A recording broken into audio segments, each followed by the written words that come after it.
My staff has been working incredibly hard at adjusting to this new normal. I'd like to do something unique to show my appreciation. Do you have any ideas? Oh, Andy, you know I love these questions because I'm just going to share some love right now, right? I love it when you have executive directors or supervisors that really are recognizing, appreciating, or grateful for what their team is doing and trying to figure out ways to let them know that, because so many of us get so busy that we don't ever take the time to do that. So I'm a huge believer in showing that appreciation, especially because it shows, historically, every report that's ever been done on this kind of thing shows that lack of appreciation is a huge reason people leave a job. Now, I don't think people in general are going to be leaving jobs now voluntarily, but right. But anyways, so a few things I just want to share from others that I've worked with, other nonprofits that I think are kind of cool. There's one thing you could do is sort of just highlight your staff on social media. I don't know how big your social media presence is, but you could do every week a highlight of like, here's a staff member, here's the magic that happens behind the scenes that none of you know.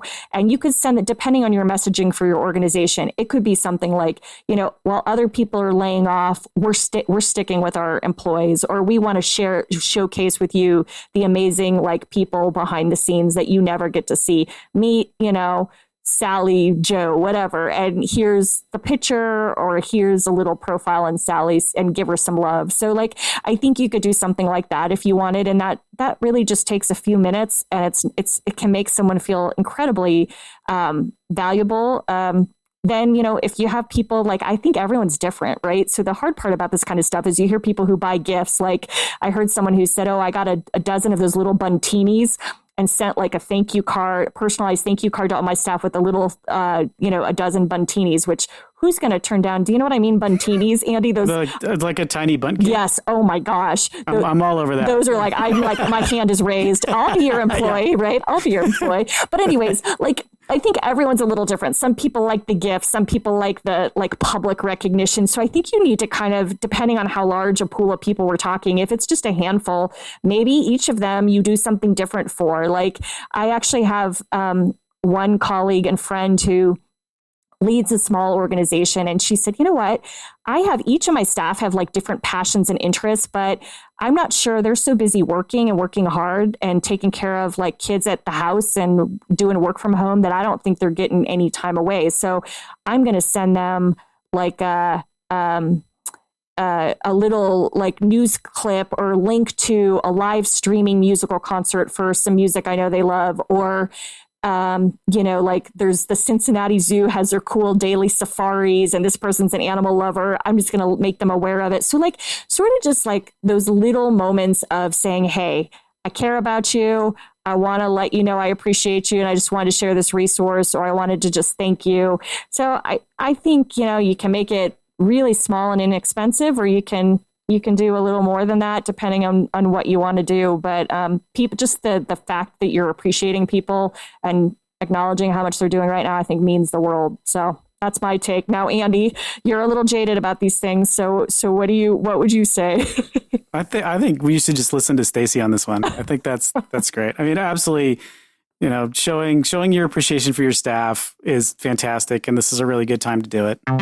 Nonprofit governance. Nonprofit answers. Nonprofit board. Nonprofit management. Nonprofit marketing. Nonprofit resources. The Alliance for Nevada Nonprofits presents Nonprofit Everything, the podcast about everything nonprofit, with your host, Andy Stacey and Stacey Wedding. Hey everybody, welcome to another episode of Nonprofit Everything. I'm here with my co-host, fabulous co-host, Stacey Wedding. We are here hopefully to bring just a hint of normalcy to you. We're trying to make the podcast sound exactly like it did before we were both holed up in our separate blanket forts in our own houses recording the podcast. Yeah, you should see us. It's great, you guys. We literally have blankets all around us and pillows all around us. trying to make these ridiculous houses dead enough to make it sound like we're actually doing a professional podcast. But there are there are a few questions that have come in that sort of relate to kind of what everybody's going through right now. I know there's a lot of conversation out there. There's, Zoom call after Zoom call of people being frustrated, trying to figure out what's next. And we recognize that. But please, if you have questions about anything related to nonprofits, just go ahead and send them to us. If they're pandemic related, awesome. We'll tackle those. If it's just random stuff that you want us to talk about, we would love to talk about that too, so that you don't have to be sort of stewing in the juice of like what is happening in the world right now. Like maybe this can be some time that you just want to geek out about nonprofit stuff. Exactly. Just a reprieve, right? A reprieve from all of that. I don't know about you, Andy, but some days it's like if I hear the word pandemic once more or COVID-19, I'm going to lose my mind. And I'm sure our listeners feel that way too. And I was so happy to get to do this tonight. I'm like, oh, finally, we get to actually tape some podcasts. So it's so great to do. But again, thank you to the Alliance for Nevada Nonprofits for making this possible. And we hope you enjoy the episode. This episode of Nonprofit Everything is sponsored by the Alliance for Nevada Nonprofits Job Board, your one-stop shop for the next step in your career. Searching job listings is totally free, and members receive a big discount when posting new jobs. There are dozens of nonprofit jobs available right here in Nevada, and there are out-of-state jobs too. Find it by going to the Alliance for Nevada Nonprofits webpage and clicking the Job Board button, or access it directly at jobs.alliancefornevadanonprofits.com, or find the link in the Nonprofit Everything show notes.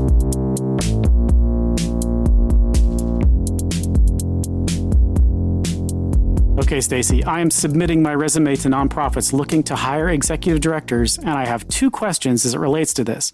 First, what do you think are the best questions to ask to get a real look at what's going on in the organization? And are there any questions or comments the board might ask that I should consider to be a red flag? Oh, yeah. This is another juicy one. We've got some juicy ones, Andy, because I would love to, I can't wait to hear what you say about the red flag questions. But I think just to get started, I think one of the first questions, which is a fair question, is sort of tell me about why you're hiring an executive director right now. Like, right? Like that feels like, is this the first time that they're hiring one? Is it a grant funded position that you have to raise your own salary and figure it out within 3 months? We've all heard those scenarios. Surprise. Yeah, you don't get in, you get in and then you find that out. But anyways, I think just kind of getting a sense of how many executive directors have they had over the last few years? Like, I mean, if you hear like constant turnover, then I think the answers to some of your questions are going to be the red flags that you're going to know, okay, this organization can't keep an ED. There's probably an issue here. Yep. I think also I would ask, what is sort of your strategic direction? Like, is there a strategic plan in place? What is it?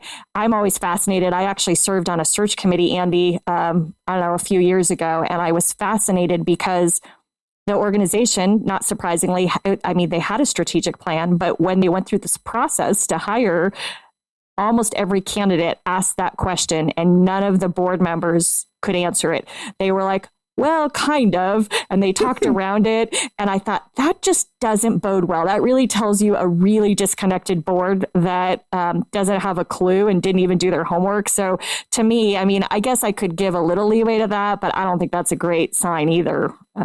You kind of want, hopefully they know where you're going, because if they're going down path A and you're not at all, that's not your skill set or your passion, it'd be better to know that during the interview process than get in there and figure out, oh crap, they're going in a direction I don't even agree with. Right. And if and that gives you information about how connected or disconnected the board is from the organization as a whole.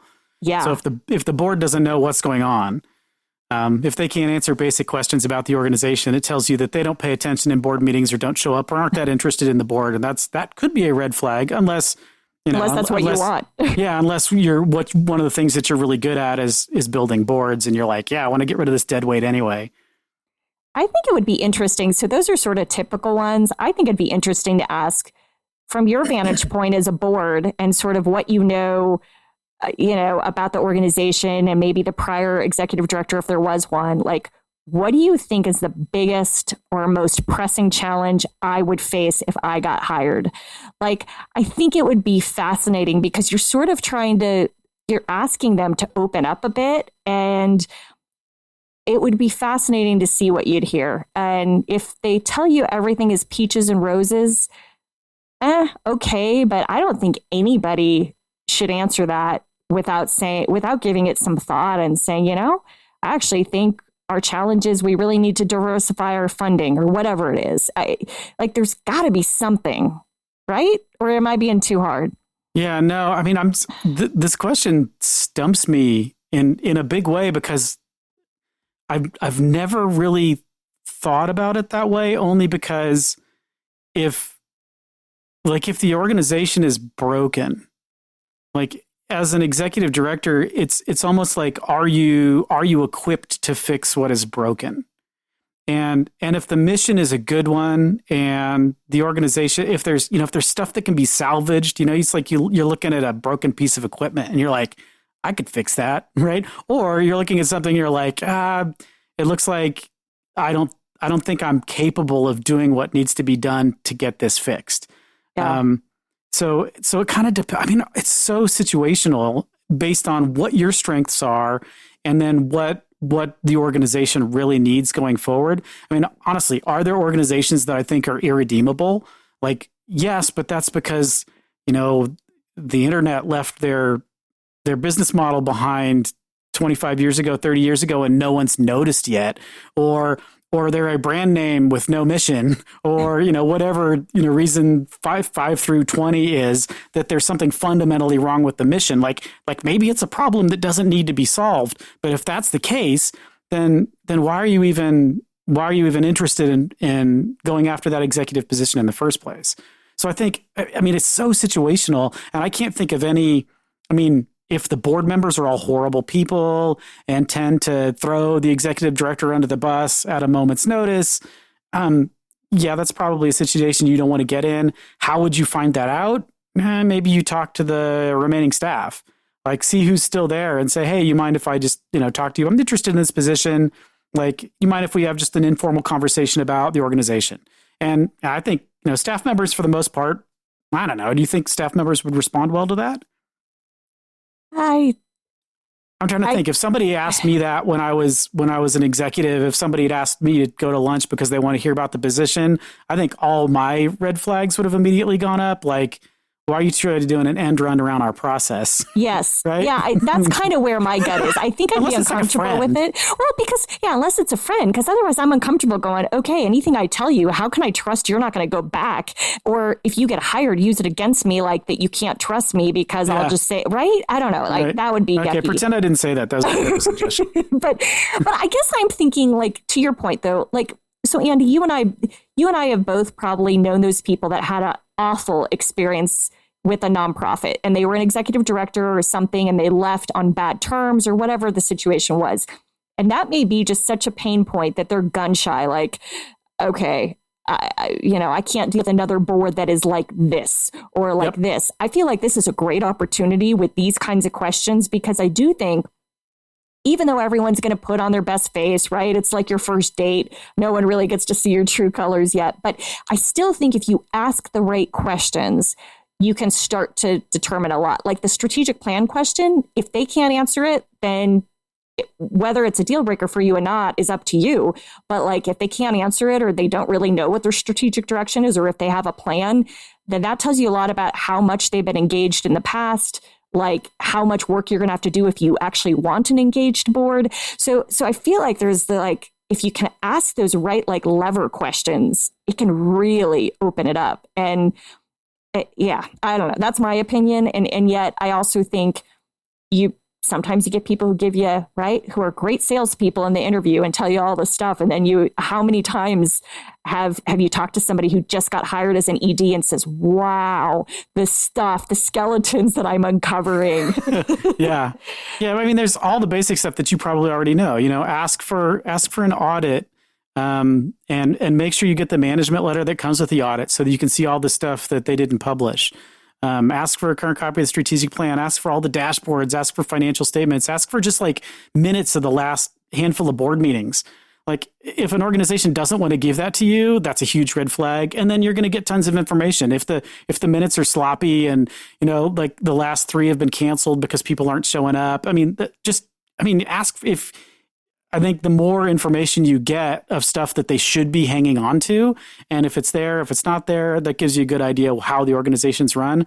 But again, it's so situational. Maybe the last executive director was just a sloppy mess, right? Who couldn't, like, the strategic plan is such a such a terrible beast. thing that they Yes. just like, yeah, we have one, but it's all in Comic Sans, and I don't think it makes any sense. And It totally could be. And you're right, it is situational. So it's so tough to tell. I think you can also ask, like, what does the board see as their role? And what do they see as their role compared to your role as the executive director? Because I think the one thing that would scare a lot is if they hear a board that is way too controlling, micromanaging. Most people, that's probably more a turnoff to most incoming EDs than I think the opposite. Like, people can figure out what to do about engagement, but a board that is like in your business every day, how do you get anything done? And that may be a pain point, right? So, and then what do they see as their role? I would love to know, like, I would ask, what does the board see as a role in fundraising? It would be fascinating to hear it, because I'd love to see if some boards would say, what do you mean? Like, that's not, we don't need to do that. That's your role, ED. Yeah. Right? Yeah. So that would be a good probing question to find out those kinds of things that you think probably need to change, and just see where they're at on them. Yeah. Anyway, best of luck to you. Yeah. Good luck.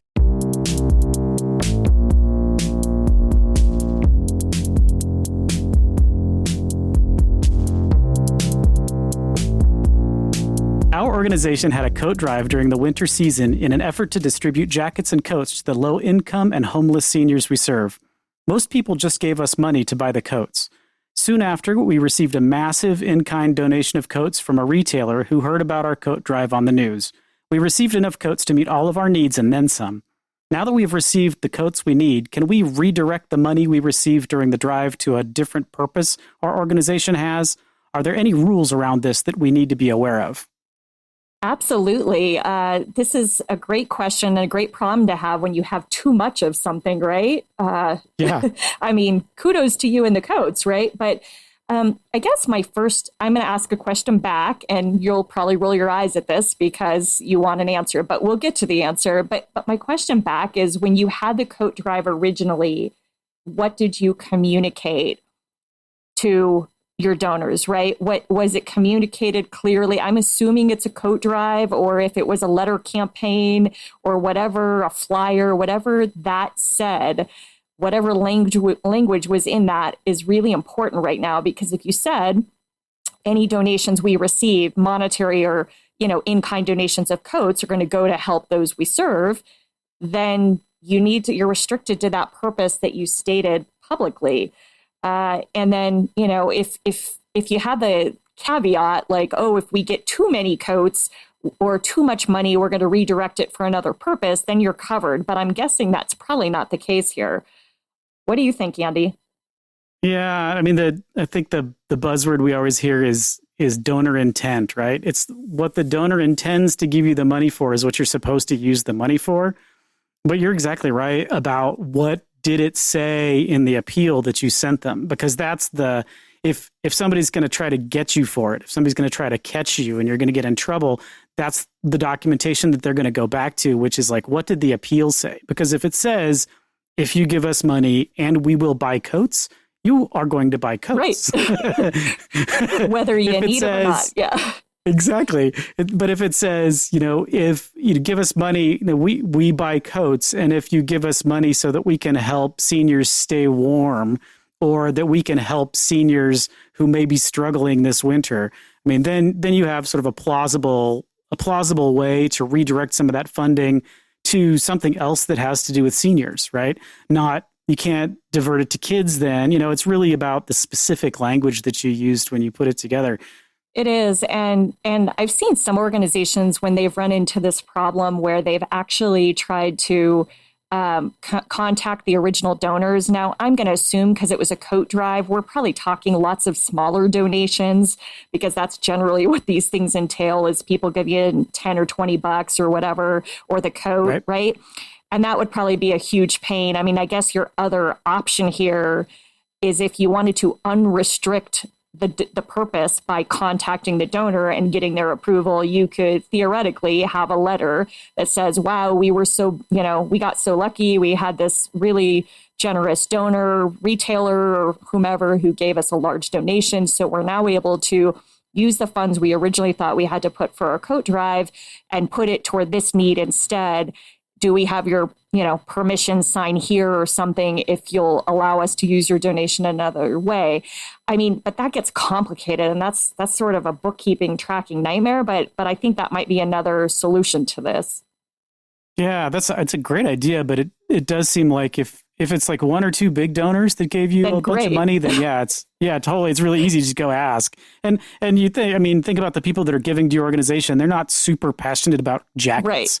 Right. They're not like, this is like the whole purpose. It's not like it was a donation for kids and now you want it to be for something different. That's a different conversation, but nobody's super connected to coats. Yeah. But you're right. If it is like a whole bunch of $5, $10, $25 donations, it may not be worth your time to try to get some sort of affirmative response from each one of those people that says, hey, I'd like to redirect this donation. But absolutely should be a learning experience for you next time to be able to say in a really positive way what your mission is and what you want to raise money for, and not make it super specific. Help us buy a copier, help us buy jackets, help us buy this one specific item. Exactly. I think it's a huge learning opportunity. And you could also include, if you did want to do a specific drive or something for a specific item, all I would caution you is perhaps to have that caveat in your written materials that if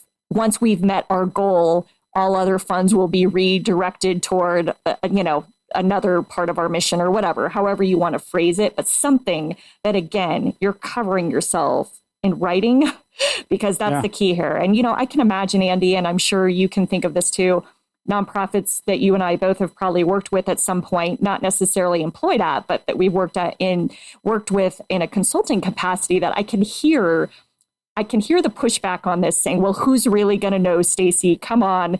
Like, I could hear like a board member or somebody saying, come on, like, aren't you really, isn't this being a little too extreme? Like, who's really going to know whether we use their money for a coat or not? But I think it comes down to, operating ethically and operating within, the standards that we all are upheld to do as a public charity, right? That feels like a really slippery ethical slope. Like, if that's okay, like then why do we even have to do anything related to our mission? We're still nice people. Yikes.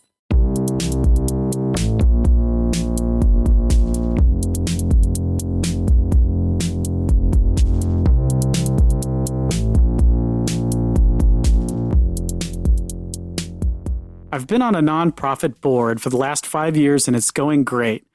But I want to open my own nonprofit.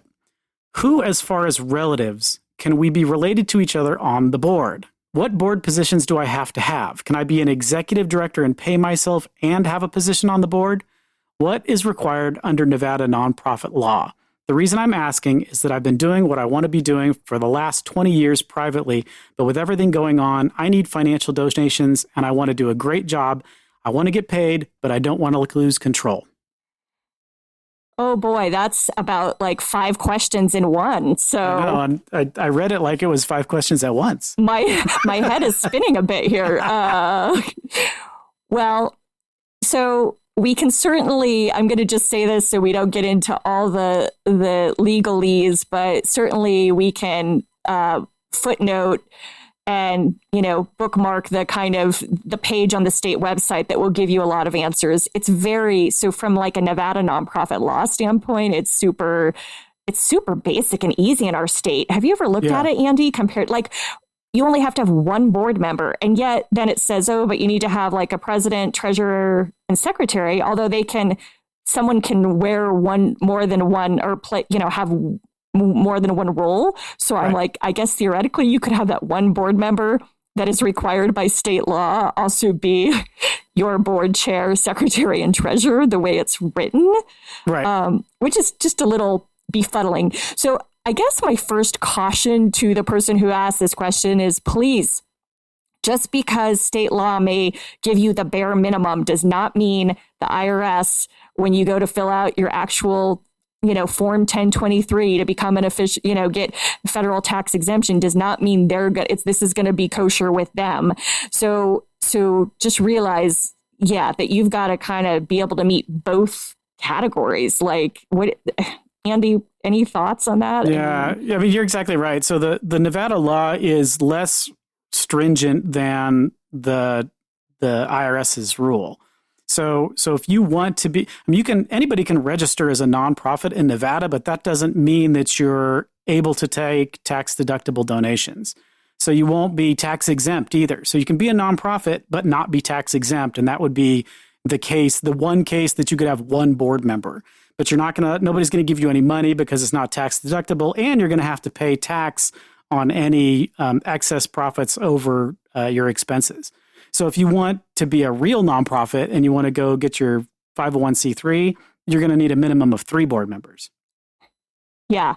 And so as far as family members, the other thing to keep in mind, right, is that IRS requires that no more than 49% of your members are related by blood, marriage. They want to guard against transactions that are sort of just can be kind of insider-ish or a misuse of assets or just things that can happen when you have too many people that are connected through business, through family, right? That kind of stuff. So you really, if you're going for this, the full-fledged way that Andy just talked about, you're going to want to be careful with it. A lot of nonprofits start out and they have family on it, but they then need a large enough board that it's not all family, right? They meet that 49% test. Family shouldn't be making up a majority of your board. I can tell you all the reasons I don't think it's a good idea to have a whole family on your board, but whatever. I'm not sure you actually want to hear that. So what happens on the federal level is that will actually, your nonprofit will actually convert to a private foundation. So if you can't continue to pass all the tests of being a publicly supported charity, you end up being a private foundation, which is different, and the rules are a lot harder, and it costs a lot more money, and it's just probably not what you intend when you say nonprofit. So you can do it, but that's not the best practice, and it certainly isn't what the IRS is going to allow for a regular for-profit public charity. And then, can you get paid? Because that was another question, right? Can you pay yourself, and can you serve on the board? Yes. There's so many caveats with this, though, right? Because for whatever you do, you shouldn't be the board president or board chair of this, because it's a total conflict of interest. One of the board's primary roles is, right, hiring and firing and evaluating the executive director. So anyways, that's just one example of where it gets really messy. And if you were on the board, or even the board, you said, oh, I want to be the board chair. I'm the founder. I'm the executive director. I'm the board. I'm the everything, because I want to keep that control that you mentioned. It's not going to fly. It's not going to fly with funders or donors, anyone who's sophisticated at least. It's not going to fly with the IRS, when you go and file for your 1023 status. So that's not, otherwise, then set up your own company. I hate to be crass about it, but one of the things when I hear people say, I want control, I want money, right? I want to get donations and get paid for what I do, but I also want control. My caution is that it's not. First of all, donations are much harder to get than anybody thinks. And then secondly, if you really want control, you're not going to have control. Set up your own business, set up your own company, because you're not going to have it. If you truly design this the way it should be designed, and it's a public charity serving the public good, governed by the public, meaning a representative, diverse body of people on your board that aren't family, you don't have control. And it's by design. Yeah. And even if you can get by with the absolute minimum standard, you want to maintain control. It's absolutely self-limiting. You're never gonna grow to be big enough to pay yourself any amount of money. Donors are going to run from you screaming.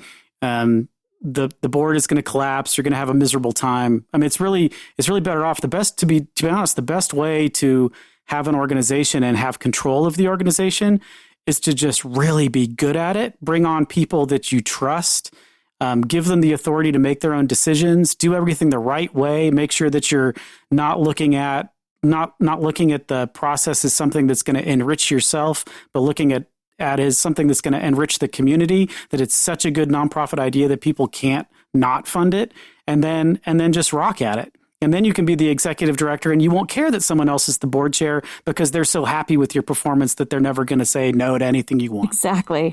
Exactly. Andy just said that beautifully and perfectly. And my apologies if I sound a bit jaded. I think it's from years of just, I want to caution people, right, from going down this path without knowing sort of all of the facts, because I think it's very easy to get enamored with the idea of setting up a nonprofit and doing all the things you want to do. And it is so much tougher than what, there's so many laws and legalities and ethics and tax code and everything tied to it that makes it complicated, that it's not impossible. Obviously, there's a lot of nonprofits out there, but I think many of the ones that are smaller or startup would tell you this is so much harder than I ever thought it would be.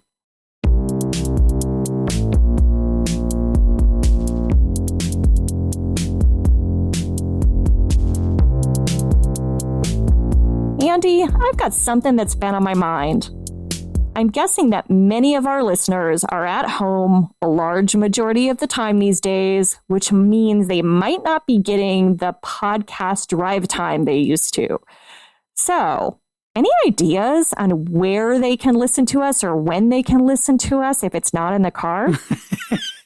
So I love the idea of just turning it on in the house, like on the stereo, right? Just connect your iPhone, jack it in right into the stereo. Actually, so you can actually find Nonprofit Everything on Spotify. So if you're connected to Spotify, you can actually look up in their podcast section, Nonprofit Everything shows up there. So you can actually play it throughout all of the speakers in your house. Because you really want our voices in every room of your house. Annoy the heck out of everybody else in your house that would has the least amount of interest in random nonprofit geek conversations. I think that's the best thing you could possibly do. Or you know what else you could do? When your kids are driving you bonkers and you're homeschooling, or when your spouse won't turn the TV off, just plug it in, plug in your little earpieces and just listen to us to block out the rest of the world, right? It's like your personal escape from everything else going on in your environment. Absolutely. And do what I do. Just point to your headphones and mouth, I'm on a call. It buys you, at least in my house, that buys you about 5 minutes. If you just put your headphones and go, I'm on a call. They'll leave you alone for about 5 minutes. So I also hear people are walking their dogs a gazillion times a day. So, think of how many podcast episodes you could catch up on just listening to us while you're walking your dog. Yeah, I think that's a great idea. Yeah. So, you can find Nonprofit Everything literally everywhere. Pandora, Spotify, Apple Music, Google Podcasts, your favorite podcast app. It's iHeartRadio. It's pretty much everywhere. So any device that you have that can play that kind of thing, you can yell at your Alexa speaker. You can say, Alexa, play the Nonprofit Everything podcast. It will do that. You can say, okay, Google, to your Google thing and say, play me the Nonprofit Everything podcast, and it'll play that. So really you have no excuse to not be listening to our irritating theme music over and over and over again. And we just know you're going to love an episode so much that, of course, then you're going to be compelled to write questions for future episodes, and you're going to be compelled to give us a really superstar rating and share us with all your friends and colleagues. So that's probably asking for a lot. So if you did just one of those things, I'd be pretty darn happy. Just listen. Yeah, and send us questions. We love questions. One of the problems with getting questions too is a lot of people do historically listen to the podcast in their car, and since that's not and what happens, and it's the same thing with pledging for public radio, right? You listen to it and they tell you to pledge, and you're like, oh, I'm totally going to pledge, and as soon as you get out of the car, you completely forget what you were doing because you're out of the car. Now that's not happening anymore. So you're not in a car, you're not driving. It is totally okay to stop what you're doing and type us a question. We would love you for it.